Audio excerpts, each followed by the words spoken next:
Hello, hello. Comrade, Madam Martha Karua, other fellow comrades I see in the crowd here, ladies and gentlemen, hamjambo. Hamjambo tena. This is a very, very proud and pleasant occasion. First, I had a quick occasion to sit down with my comrade and sister Martha Karua before we came here. We had one-on-one, just the two of us, which was very valuable. And in that period of time, we took the journey down the memory lane and looked at where we've come from as a people and as a country and where we are. There are not very many people around with whom I can share that kind of experience. She is one of them. And we've agreed that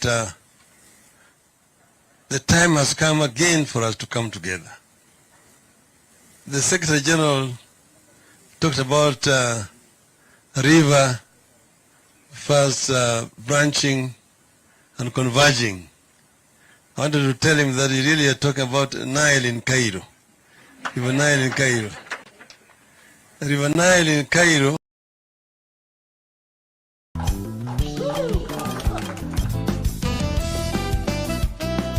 The movement of the people of Kenya to liberate this country is still unstoppable.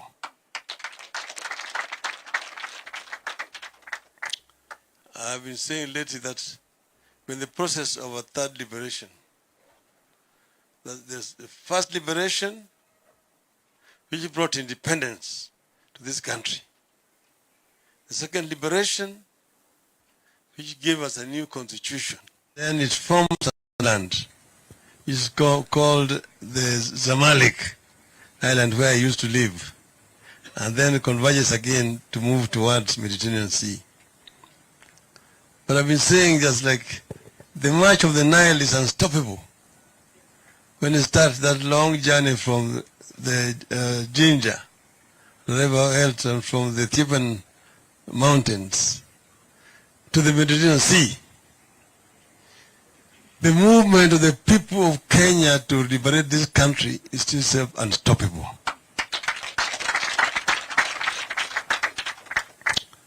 I've been saying lately that we're in the process of a third liberation. That there's the first liberation, which brought independence to this country. The second liberation, which gave us a new constitution. And now the third liberation is what I call the economic liberation of our country. Just like those first two were processes. See, the first liberation was a process. It took a long time. You will recall, for example, the times of Koitalel, the days of Hariduku, and people will not know why we call that street the Hariduku street, or down there. How many people were shot and killed there in 1922. From that time, Kenyans were struggling from 1922 all the way up to 1963, when we got independence. And thereafter, then started the second liberation. You'll see the 60s, the amendment to the Constitution. Then the 70s, all the struggles. And the 80s. And then the 90s. The millennium generation today, we have today, don't know about this. It's not their mistake, because these things are not taught in history books. But the second liberation was itself just as intense in terms of human suffering around. Called Pio Gama Pinto. He was shot and was carrying his child to school just around there in Westlands and killed.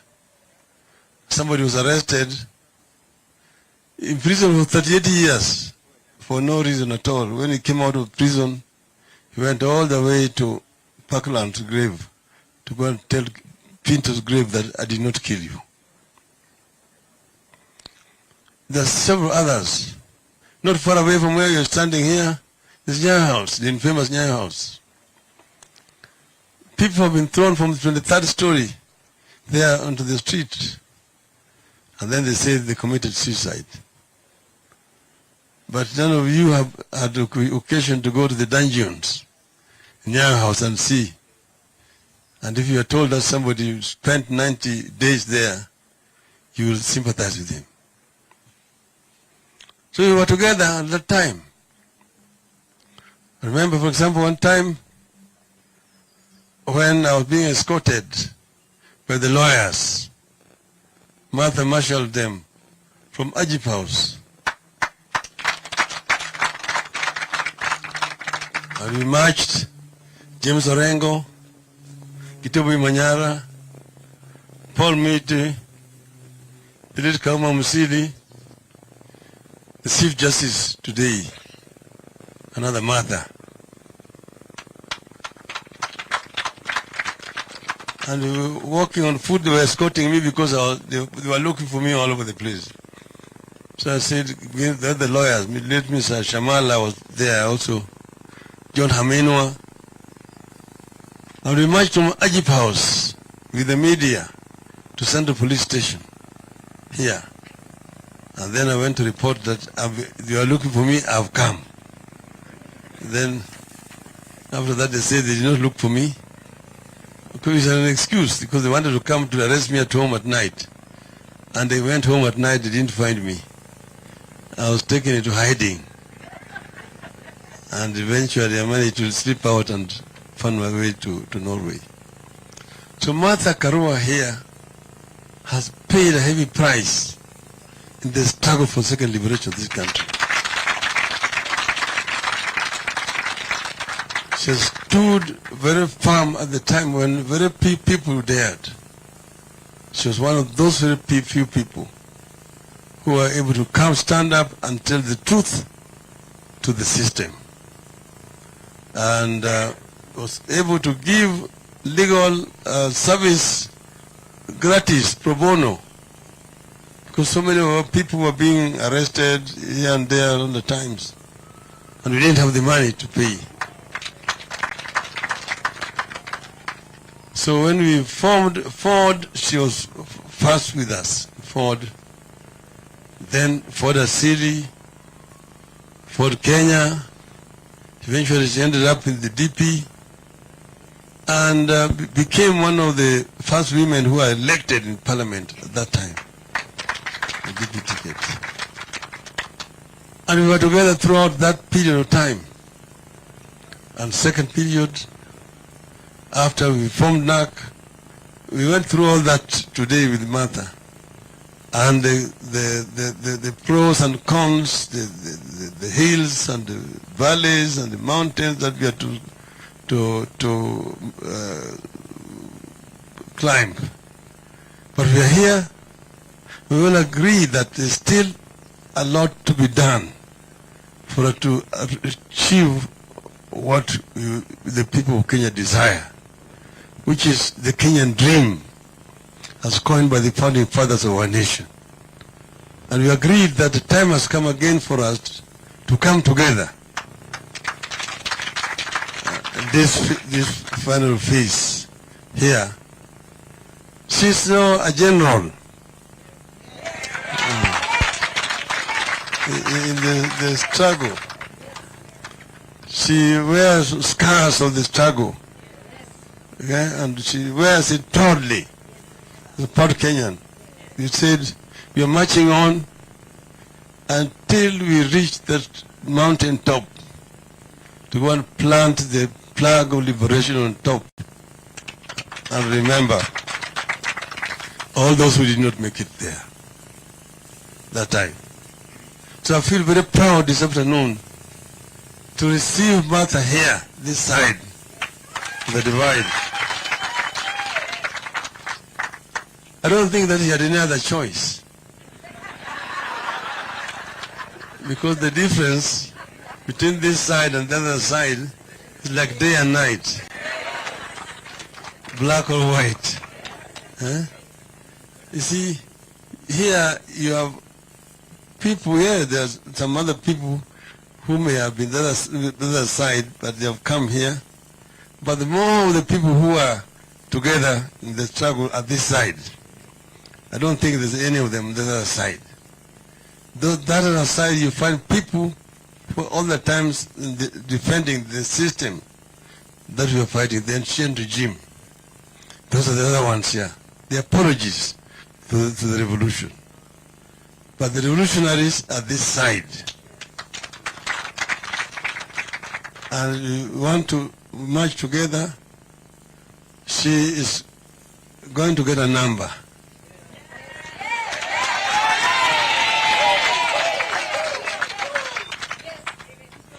Which she will get a number to play.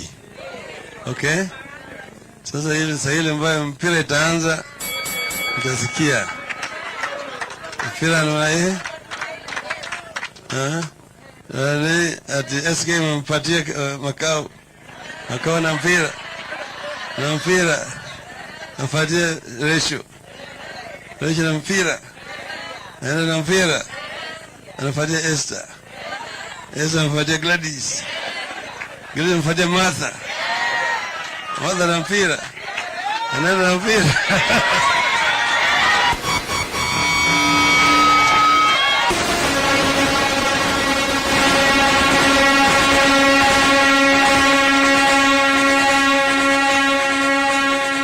So,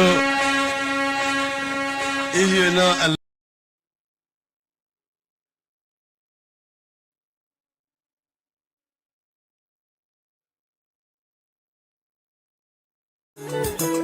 leo ni leo na inawezekana.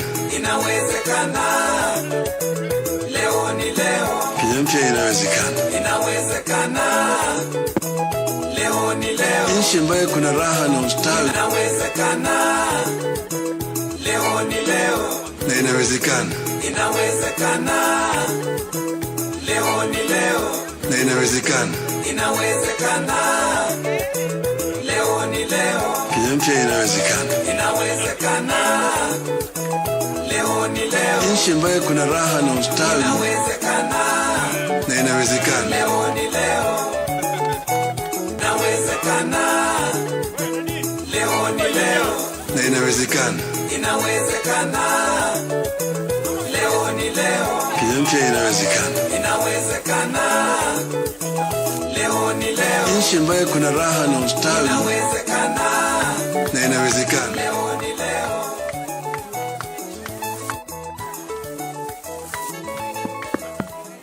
Tuache wale wako kwa jukwaa wasalie kwa jukwaa ili tupate picha nzuri. Niombe sana. Niombe sana.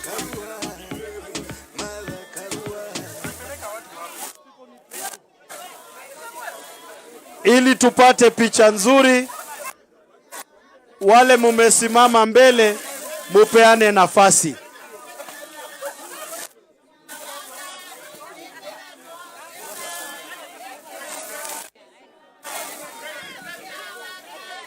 Tupeane nafasi kwanza tupate picha ya principals wetu wawili siku ya leo.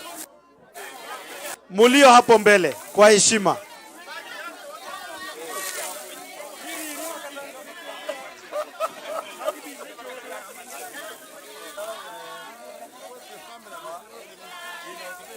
Excuse me.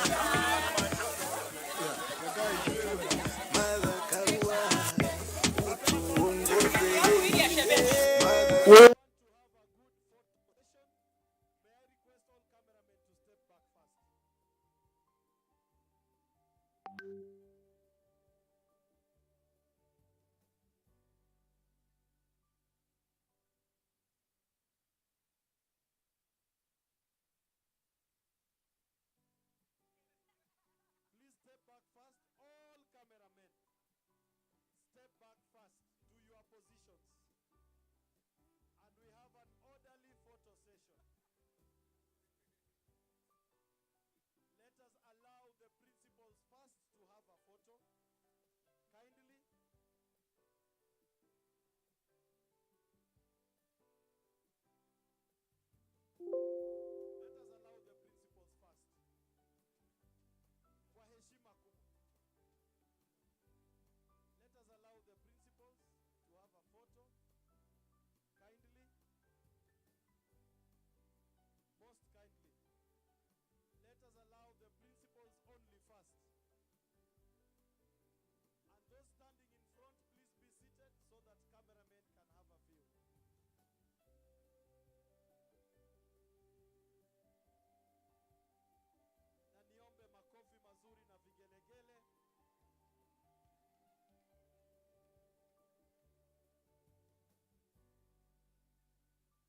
Asanteni sana officials wa Narc Kenya.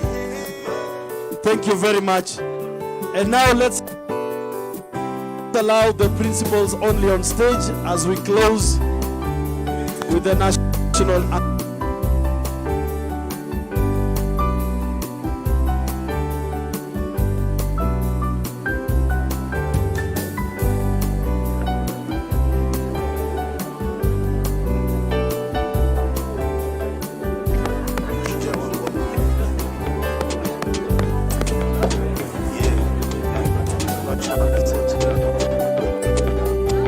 Let's appreciate.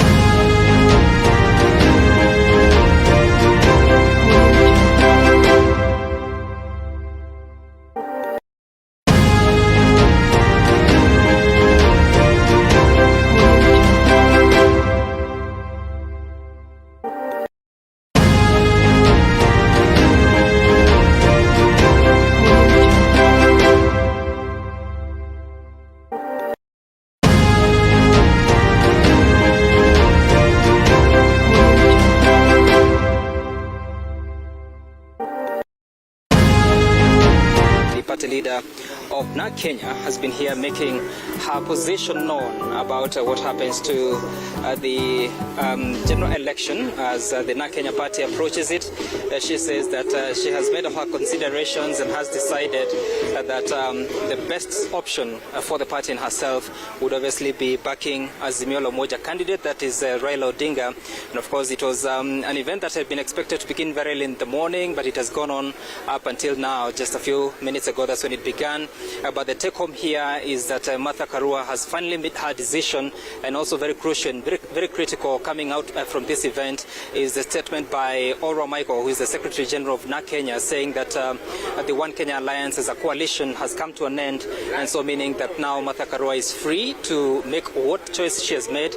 And you have also heard from the party leader of ODM, that is Raila Odinga, and the flag bearer, presidential flag bearer of Azimio la Umojay, saying that indeed Martha Karua did not have many choices, or rather didn't have any other option but to choose to work with the Azimio la Umojay. Of course, talking about the qualities and the features that are within Azimio la Umojay versus Kenya Kwanza, but also one Martha Karua saying that she knows that she's not coming to a grouping that is full of saints, or rather a grouping that has the best of persons in leading the country, but she says that on this side of Azimio la Umojay, she has seen people who have the interest of the country at heart, and saying that people that would be willing to take forward the agenda of Kenya. So now it's just about to wait what happens to the Azimio la Umojay movement after the joining of Martha Karua, and of course what Raila Odinga is saying, that she'll also have a position in the race to status. Of course, not revealing much or saying much,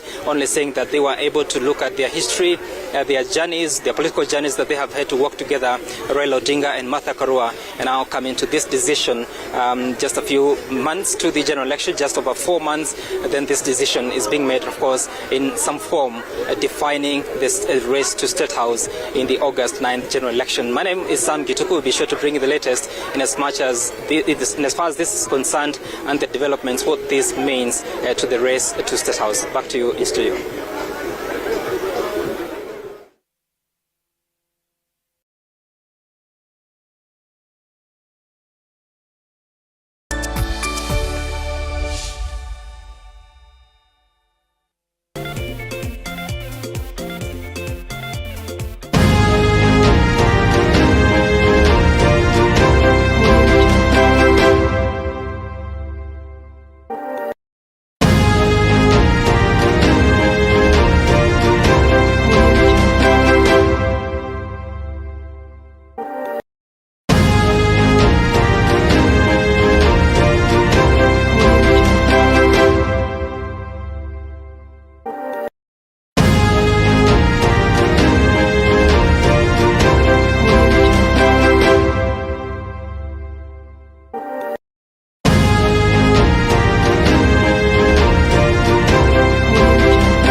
Chairman, we're here today for a good reason.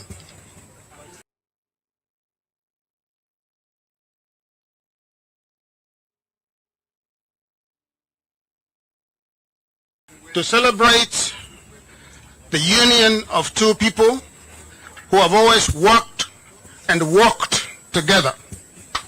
Worked and walked together. We understand what is at stake on August the 9th. The Honorable Martha Karua understands what is at stake on August the 9th.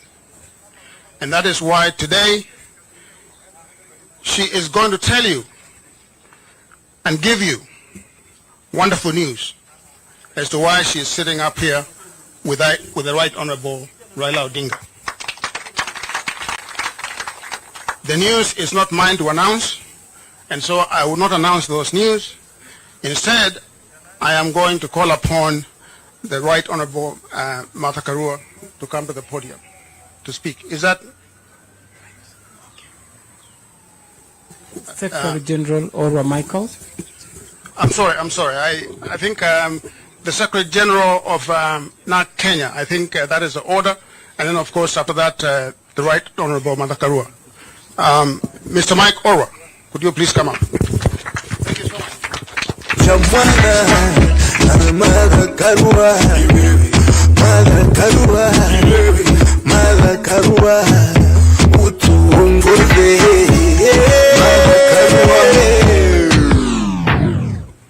Good afternoon. I thank you for coming to this brief meeting. My name is Orwa Michael. I have the pleasure of serving the Narc Kenya party as the Secretary General. On behalf of the National Executive Committee, the leadership and the membership of the Narc Kenya party, I welcome you to this afternoon's press conference, a meeting that has an invitation of a special guest of the party. All protocols observed, with a particular mention of my party leader, Honorable Martha Karua, and the Right Honorable Prime Minister Raila Odinga. Feel welcome. Dear Kenyans and members of the party, 4 months to the August general election, and 4 weeks since the Narc Kenya party held its National Delegates Convention at the historic Ufungamano House, the party wishes to communicate important updates to its membership and the Kenyan public.